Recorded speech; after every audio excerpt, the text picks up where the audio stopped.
Who is the funniest movie villain? When it comes to villains, they're usually all about that scary life. You know, living in the shadows and making life difficult for our heroes. But every now and then, a villain comes along who is less about the mwahaha and more about the ha-ha. Take Loki from the Marvel Cinematic Universe. The guy's got wit sharper than his dagger. Don't get me wrong, Tom Hiddleston plays him with this mischievous edge that often borders on malevolent. Yet, he's downright hilarious. The way he transitions from a grandiose god of mischief to a guy who's just as likely to get slammed by the Hulk like a rag doll, and still cracks a joke afterwards, is pure comedic gold. Then there's the classic Beetlejuice, portrayed by Michael Keaton. He's essentially the ghost with the most, a con artist in the afterlife, if you will.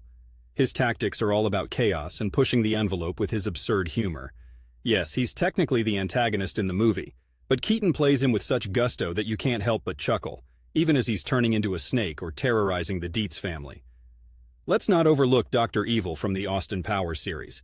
Mike Myers created this character as a spoof of classic Bond villains, but with a peculiar twist. He's utterly inept and totally out of touch with modernity. His elaborate yet invariably flawed plans, coupled with his iconic pinky gesture, make him stand out as a comedic figure despite his villainous intentions. Portland, Oregon, where I'm writing from, isn't necessarily known for its movie villains, but I have to say, these characters would certainly bring some laughter to the rainy days here. Each of these villains has a different style, but they all share one thing. They steal scenes just as much with their humor as they do with their devious deeds. They remind us that even in the most serious of situations, there's room for a good joke. And that's something we can all appreciate, villain or not.